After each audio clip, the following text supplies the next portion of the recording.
Good morning, I'm Natalie with KQNK. Today is Monday, June 24th. Currently with fair skies, it is 72 degrees. The humidity is 69%. The wind speed is southwest at 7 miles per hour. The barometric pressure is 29.87, and the dew point is 61 degrees. It's 7:04 and time for Kansas News. Kansas Information Network News, I'm Jen Austin. Explore history on two wheels at the Nicodemus Township History Bike Tour in October.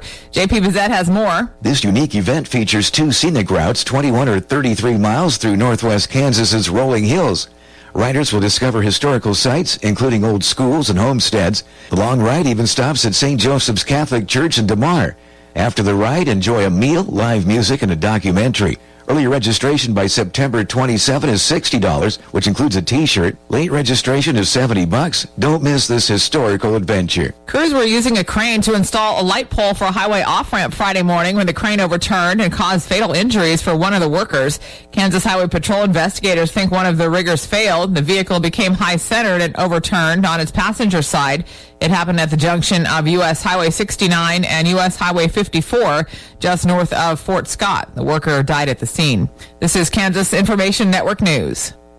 With today's inflation straining your budget, your Kansas Farm Bureau membership can help keep more money in your pocket. Get 15% off current published rates at Nextech Wireless. Special member pricing on select Grainger products. Save on vacation and travel with Avis Budget and Choice Hotels. And join the Kansans who've switched to Kansas Farm Bureau health plans, who enjoy significant savings on nationwide medical health care coverage. Join today. For a full list of benefits, visit kfb.org/benefits. Are you prepared for an emergency or disaster? Because it's not a matter of if, but when.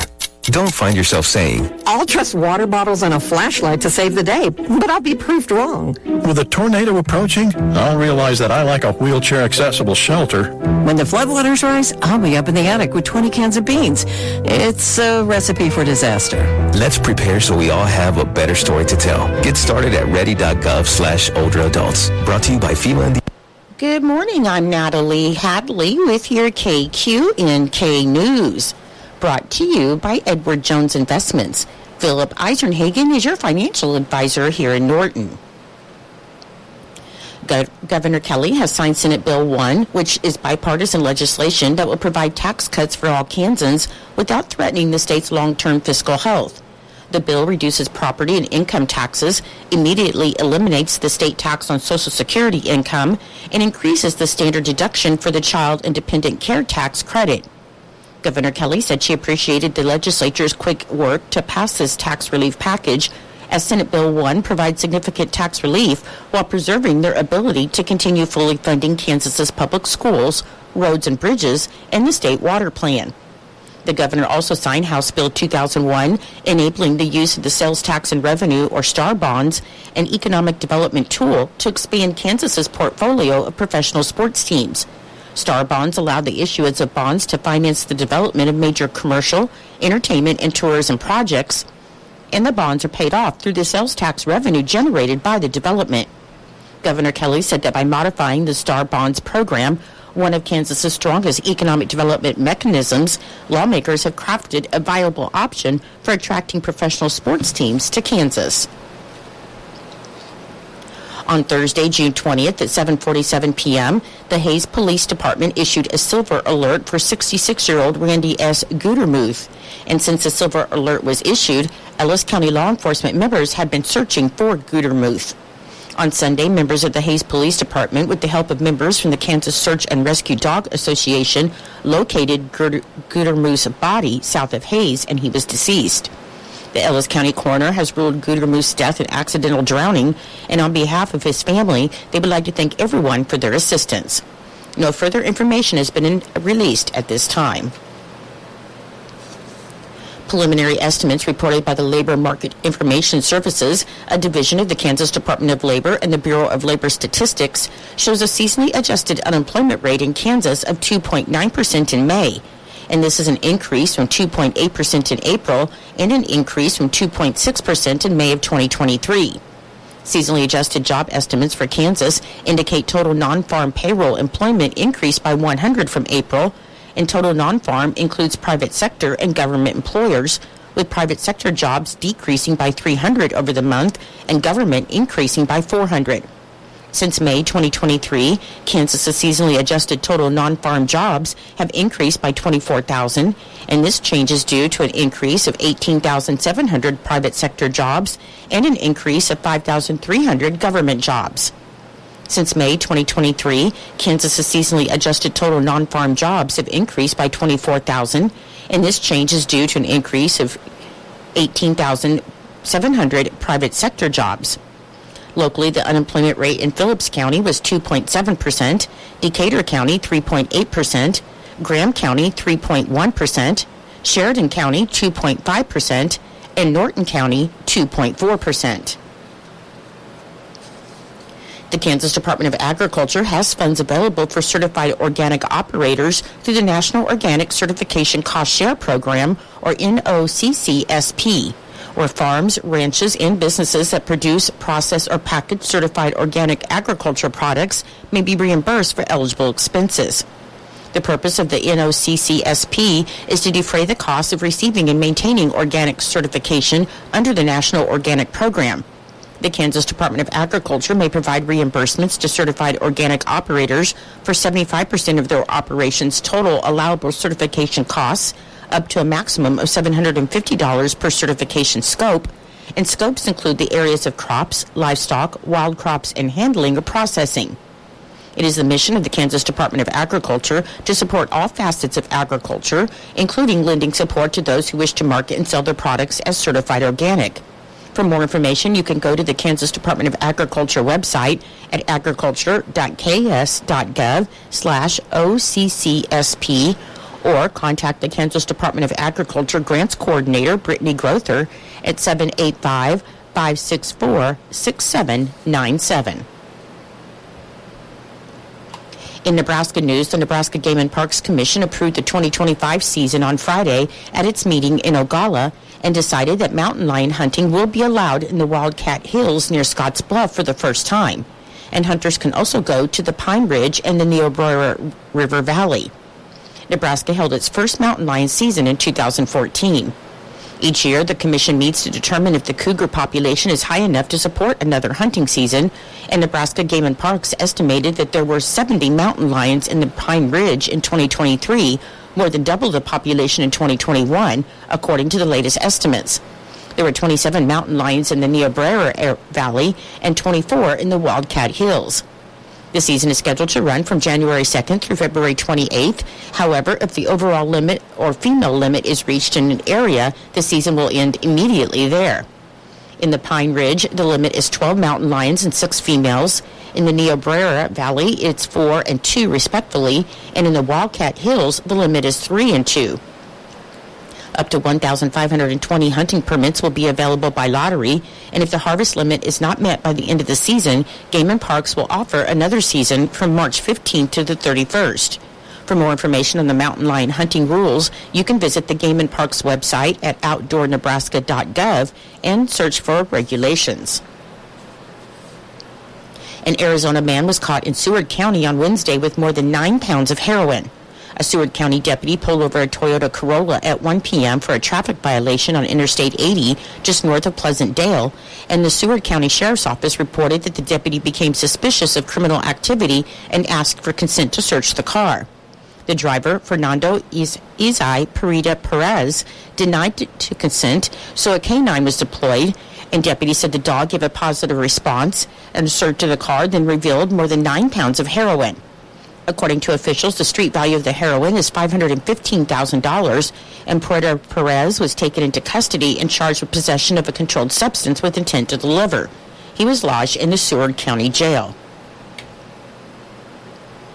I'll be back with more in just a moment. It's true, many of us spend more time thinking about what's for dinner than preparing for retirement. But if you think your retirement needs deserve more attention, I agree, and I'd like to help. I'm Edward Jones Financial Advisor Philip Eisenhagen. Together we can give your long-term retirement strategy the attention it deserves. Stop by our office at 418 East Home here in Norton or call 877-3373. Edward Jones, Making Sense of Investing, member SIPC. According to the unofficial minutes of the Norton City Council meeting that was held on Wednesday, June 19th, the Norton City Council met in regular session at 5:30 p.m. with Mayor Jerry Jones presiding, and the council members present were Jason Jones, Jim Miller, Gerald Jones, Dennis Gilhausen, and Dale Jacobson, along with others to present business or observe. A motion was made by Dale Jacobson and seconded by Jim Miller to approve the June 5th, 2024 City Council meeting minutes, and the motion carried, and there were 7 building permits presented for approval.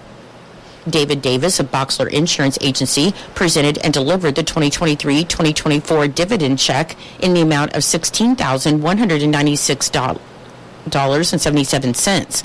This was payable from EMC Insurance Company for the city's share from the KMU Safety Group program.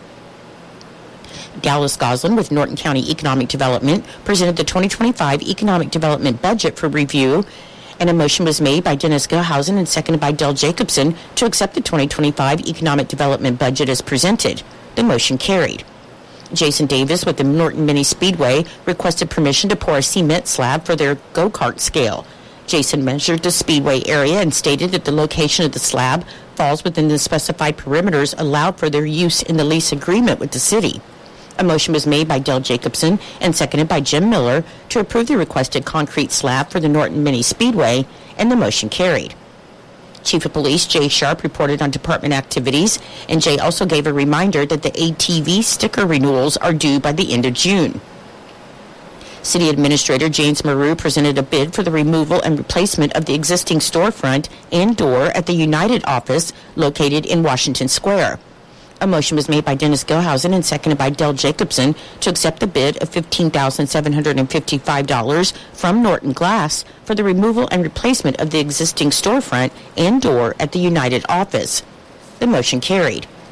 James then addressed concerns and issues regarding lifeguard staff availability, scheduling, and the aquatic center being unclean.